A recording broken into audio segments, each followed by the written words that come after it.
break the silence, end the violence.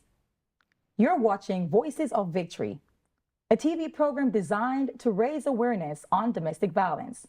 I'm your host, and my name is Danette Mahabeer-Turner, a domestic violence survivor, advocate, and published author of a book called Leave Alive, subtitled Goodbye Domestic Violence. And today, I'm wearing purple, and purple is a symbol of peace, courage, survival, honor, and personal dedication to domestic violence awareness. We have an awesome episode lined up for you today. And without further ado, I want to introduce my guest on today's show, Kayla Myers. She's a director of community engagement for the Merryman House Domestic Crisis Center. Welcome to the show, and thank you for joining me. Thank you for having me.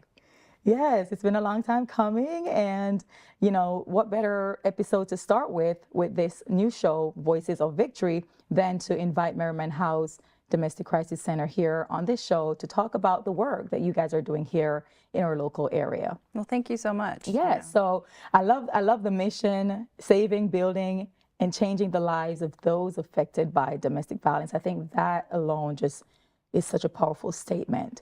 And I have a couple questions I want to ask you, like how did the Merryman House get started? Absolutely. So think back way to 1978. Merryman Kemp, our founder, she started a group called Women Aware with a few local women who started opening their doors to battered women and children. They had no place to go. Police didn't know where to put them. They had done nothing wrong, but there was just no resource. Wow. And so Merryman and Women Aware at the time opened their doors. So these were their personal homes. They said, come on in. We've heard from Merryman's son that he would come home and there would be kind of a random family there. Wow. But that's how personal it was. They opened their personal doors. And so they just continued to grow and continue to provide resources for survivors. And they started serving men in the 80s, started providing all sorts of wraparound resources. And then in the early 2000s, the organization changed its name to Merryman House Domestic Crisis Center in honor of her. And we've just continued to provide support and resources to survivors of domestic violence ever since. And this year, we're actually celebrating our 45th year of incorporation as an agency. That's impressive. So we're so proud and so thankful for her to just open that door for the very first time, because it's opened doors for decades for survivors in our area. Wow. Thank you for sharing that. Absolutely. And so what are the areas that you guys are currently serving? As far as locations, we have actually been the state-designated domestic violence shelter for the Purchase region, so the 8 westernmost counties of Kentucky, since the 70s, since the, I'd say, late 70s when they started, early 80s. We are a part of Zero V, which is the state coalition of domestic violence shelters, a network of shelters across the state. So there are 14 other programs just like ours, so survivors can find support in any Kentucky county similar to ours. I love that. Love that. All right. What are some of the services offered at Merryman House today, and to whom are those services offered to? Sure. So we offer services to any survivor of intimate partner violence. And so if there is abuse in an intimate partner relationship, so a romantic relationship, it could be men or women, children, so meaning dating violence is also included in our services. They can receive services like emergency shelter. We have a 24/7 emergency shelter and crisis hotline. So any hour of the day, any day of the year, you can call our shelter here in Paducah, and someone real, someone in that seat will answer that phone call. We also provide safety planning services. So if someone does or does not want our services but just wants to know how to stay safe in a specific situation, they can call anytime. We also provide assistance with emergency protective orders when the courthouse is closed. So 24/7, you should also be able to have access to an emergency protective order. We'll help with that. And then if you move into kind of the building buckets, that was saving of our mission. The building bucket is really our advocacy and resiliency team. They provide services like case management, legal advocacy, court advocacy, goal setting, helping with job searches or childcare, all those pieces to rebuild your life after you've experienced trauma and abuse. That's kind of housed in our building bucket. And then if you move into our changing bucket, so you've got saving, building, changing now. Changing is really that housing and stabilization department. They provide housing case management, housing assistance as needed and as we're able through grants that we receive, and just a lot of long-term care as survivors need it. And so something I'll share too, I know you didn't ask, but one of my favorite things about our services is that it's all survivor-led. So a survivor doesn't have to start here to get services over here in the changing bucket. They can just come in and say, this is what I need help with. Oh, wow. And we'll say, okay, that's wonderful. I love that. It's kind of a la carte, if you will. So here are our services. What do you need? How can we help? And if you decide tomorrow that you don't want that service, that's okay too. I love that. An open door. An open door. Yes, Absolutely. So you mentioned those services offered and to whom they're offered to. How extensive, like counseling? Because I know when I was a domestic violence victim at the time, counseling meant a lot to me. And, even afterwards, the trauma and the triggers, what services are offered through Merryman House? Absolutely. So we do have a licensed clinician on staff who sees clients for therapy. Unfortunately, one person is not enough to meet that need because so many survivors do find it beneficial to move on or to cope with the everyday. So we have multiple partners in the region that we refer to if that clinician is full. I love that. I love that. And so what is the process like for a domestic violence victim to get help through? I know there's like a la carte, as you mentioned, but there has to be some kind of step in order for them to get access to those services. Yeah. So you want to tell me more about that? Sure. So the hardest step, right, is always that first one. And so part of our response to that is that it's the same for everybody. If you want any of our services, you call our hotline and you kind of tell us what you want, what's been going on, and then we'll walk you through from there. And so if you are needing to flee in a situation right now, so if you want that emergency shelter, if you need that, you call that hotline. We get you connected with our emergency shelter, our crisis and essential services staff. They'll walk you through what we call a crisis call or a crisis contact, ask you some questions, make sure that you do qualify or that we can't support you in another way. Maybe you have family in Tennessee. Maybe we can help you get a bus pass to stay with them. But if you do need to stay in Paducah and you need that shelter, call our hotline. It's as simple as that. We walk you through some questions. We figure out how to get you to our shelter. If your kids are in school, we talk about, okay, how are we going to get them to school in the morning? Or how are we going to let the school know that, maybe they'll be out tomorrow, but they'll be back the next day. So there's that immediate safety planning and getting you to a safe place kind of access. Like an intake process. Yes, that immediate intake process. But oftentimes we work with survivors who don't need that emergency shelter, but do want support otherwise. And we call those clients non-residential because they don't live with us. But those clients call that hotline. We'll walk you through some questions. You explain to us, you don't need emergency shelter. That's not what you want. And then we say, okay, we'll get you set up with an advocate. They'll do a different type of intake. And then again, ask you what you need from us. What do you want to get out of your time with Merryman House? And then we pair you with an advocate and you get started. I think so many times personally, just calling somewhere is the hardest part. Getting that first foot in the door is the toughest. We do also have a crisis hotline chat on our website. So if calling's not your thing, and you're really unable to call, you can chat with us on our website at merrymanhouse.org. But truly, it's the same for everybody. Call that hotline. To get started. We'll have a conversation like we're having right now. It's not as intimidating as it might seem right now, because you can always change your mind. We're not going to hold you to what you said yesterday. I love that. Well, it is time for the safety tip of today, brought to you by the Paducah Police Department, our very own engagement officer here in our community, Officer Blake Quinn.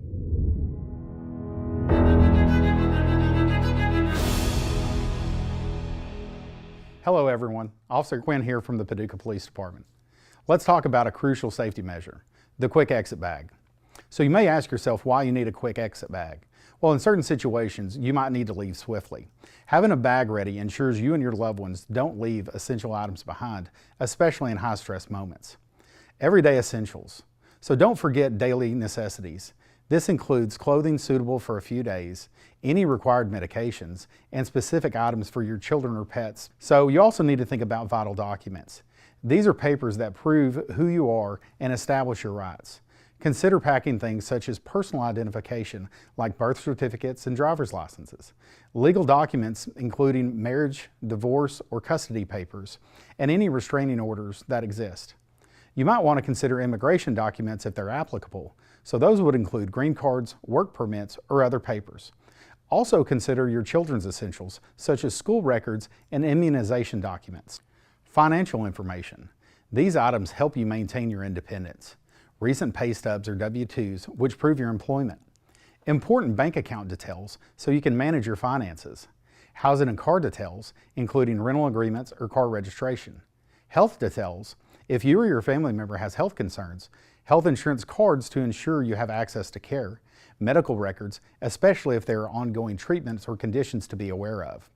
Pro tip, digitize these. Taking clear photos or scans and securely storing them online could be invaluable. They might either stand in for the originals or expedite the process of obtaining replacements. Remember, preparedness is a cornerstone of safety, and that's your safety advice from the Paducah Police Department. Stay vigilant and keep safe out there.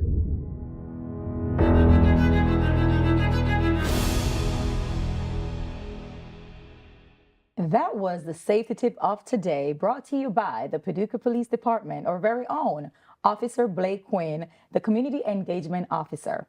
And as we resume, we are talking with Kayla Myers, Director of Community Engagements from the Merryman House Crisis Center. Welcome back. Thanks for having me again. Yes. So what steps are taken to keep victims safe from their abusers? It's a big question, right? So I'll take this opportunity to say, and I think to hopefully validate survivors who might be watching, anything that you do or don't do is never the cause of abuse. And so if someone chooses to abuse you in any way, it's not because you didn't safety plan well enough or you didn't lock your door.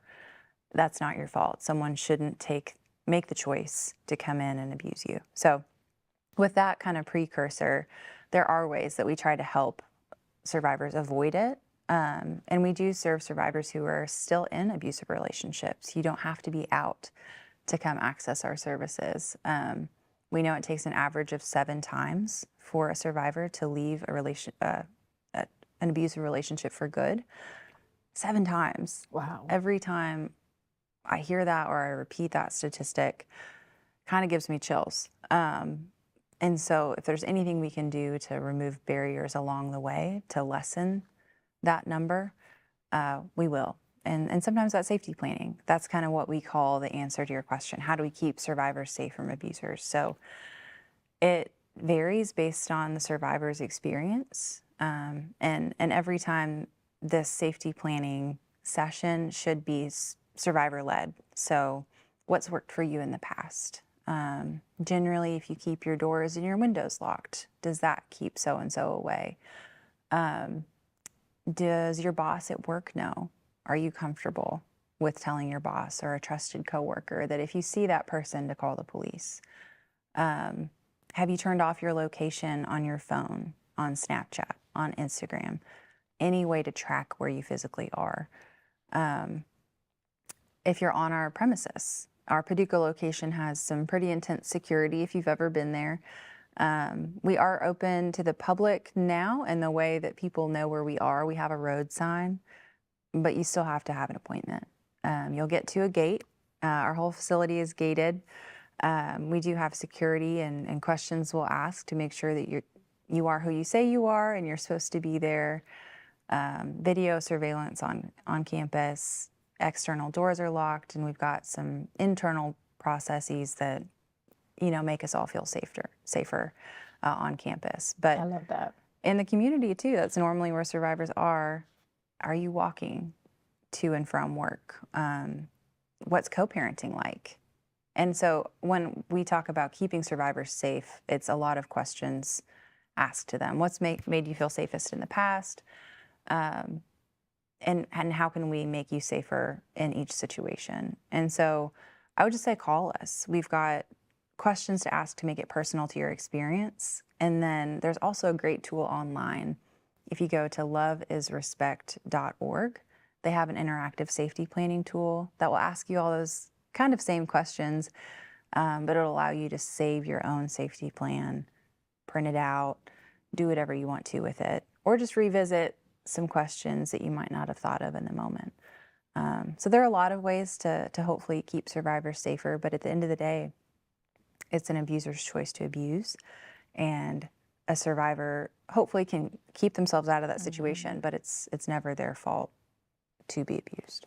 I love that. I love that you mentioned, it's not like a one size fit all kind of situation. So it's just, it's customized to that individual's needs and, how they need to stay safe from their abuser. So I love that. Absolutely. And I'll add too, so we've got some really awesome advocates who have been with us for years and years. And we have some safety planning specialists, I would say. So it's just things you think, of course, after you've heard it, of course you should be doing that. Of course you would think of that in the moment. But in the moment, that's not the story. Your brain is not thinking about all of those details when you're afraid. And so if you just need an advocate to say, hey, I'm going to stay on the phone with you, and I want you to walk around to every window in your house and lock it. Do you have a Ring doorbell? Can we get you one of those? Would you be comfortable setting it up? Can we help you set it up? Just simple steps that sometimes it takes a second person to help think of. I love that. Name some of the organizations that Merryman House is currently partnering with to help domestic violence victims. I love this question. I do. I think Western Kentucky is really blessed with a wonderful network of nonprofits who are here to help. And I think we've heard from folks from other areas that they don't have this everywhere. We are a wonderful network of support.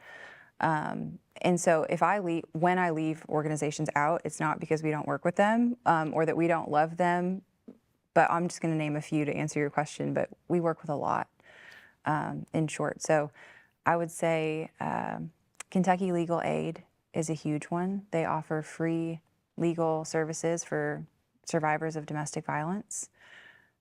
They're fantastic. And they're actually located right down the road from us in Paducah, in their Paducah office.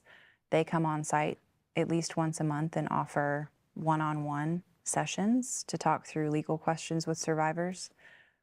We work with and refer to Family Service Society often, Paducah Cooperative Ministry all the time. Fresh Start Village is another. Lotus, who is the regional Child Advocacy Center and Sexual Assault Center for Western Kentucky region. So they're kind of our counterpart in that way. And then, of course, resources outside of McCracken County are huge. We work with Hope Callaway in Callaway County, ASAP boards all over the region, and just so many that I honestly couldn't name them all. But I love that. I would say we've got a strong network here. And so if anyone listening or watching wants to know about a specific resource, we're here for that too. So we do have that 24/7 hotline, and we're here for resource connection as well. I love that. So from legal help to counseling help to housing, clothing, food. I love that. So Absolutely. they, when you talk about that mission again, building or saving, building, and changing lives. I mean, you guys are on point, and we appreciate everything. I mean, I personally know that I appreciate everything that Merryman House is doing as a domestic violence survivor, and I know how important it is for those services to be offered to victims or survivors. I'm on the board right now for Family Service Society. Oh, wonderful! And I remember when I was, basically doing my interview to get on. One of the things that I mentioned to them, I want to give back, I want to serve in this capacity, because I remember how, not specifically Family Service Society, because I wasn't in Kentucky at the time, but organizations such as those that helped me with food and clothing and shelter and just everything that I needed, you know. So if I could give back in that arena, like it's in my heart, it's my passion, and I'm an advocate for that. Yeah. So thank you guys for everything that you guys are doing for the community and for victims and survivors. Well, and thank you for serving on that board, because it does take volunteers. Absolutely. So many nonprofits in our area are volunteer run board-wise. Our board is a volunteer board. And I'll tell you what, they work. I mean, we put them to work, they volunteer to work, they show up day after day for survivors. And so thank you for being part of that network. Yeah, so how can viewers support Merryman House mission? So it's like I wrote the questions. These are great. How can you support? So you can support, like Danette, you're supporting Family Service Society. You can give your time to serve on our board. If you're interested in that, you can volunteer in a variety of ways. So if hands-on work is your thing, if you want to be in the action and really see the day-to-day of the mission, you can volunteer in our emergency shelter. You can work the hotline after some training. You can help us with administrative tasks. We have lots of paperwork and compliance things that we need help with. You can also volunteer to help with maintenance and building, I want to say integrity, that's not the best word, but building support in the way of keeping things fresh and safe for survivors. And then we have lots of special events throughout the year too. If you want to help us fundraise, if you want to help us work our Paducah Derby, where we race rubber ducks to raise money, that's a great space to get involved. And then of course you can give. So monetary gifts are always welcome on our website. It's merrymanhouse.org. There's a little button in the top right that says donate. And I would say every gift makes a difference. I think Absolutely. I hear people say, you know, oh, it's just $5 or it's just $10. That's not the case. Don't put just in there. If your gift is meaningful to you, then it's meaningful to us. And it's $5 that we're not going to have to spend, or it's $5 that a survivor is not going to have to spend. And so every single gift is meaningful. And monthly gifts are wonderful too. If you're not going to notice $10 a month going missing from your card and you want to give that to us, set that up on the website or call us and we can set it up for you. I love that. I love that. All right. So do you want to share how they can get connected with you, like supporters, donors, those who are interested in helping or volunteering or, you know, becoming potential partners? How can they get in contact? Absolutely. You know, the website, I know if there's a number, email, if they need to contact you, we'd love that information. So I would say whatever's easiest for you, because we'll answer all of those inquiries. So the easiest place would be to call us, 800-585-2686. And that is the same number as our crisis line, but that's okay. We'll get you the right place. Or you can visit our website. It's merrymanhouse.org. And you'll find a little bit more information about volunteer areas, a little bit more information about giving. You can contact us there, or you can email us, info@merrymanhouse.org. I love that. Thank you, Kayla, for being on this show. I appreciate your time and all the information that you've shared. Thank you again. Thank you for having me so much. Absolutely. I want to take the time, if you're watching or listening, to share the National Domestic Violence Hotline with you. Call 1-800-799-7233 or text the word BEGIN, BEGIN, to 88788. Remember, you are not alone, and you are fearfully and wonderfully made. I've been your host. My name is Danette Mahabeer-Turner, and thank you for tuning in to Voices of Victory.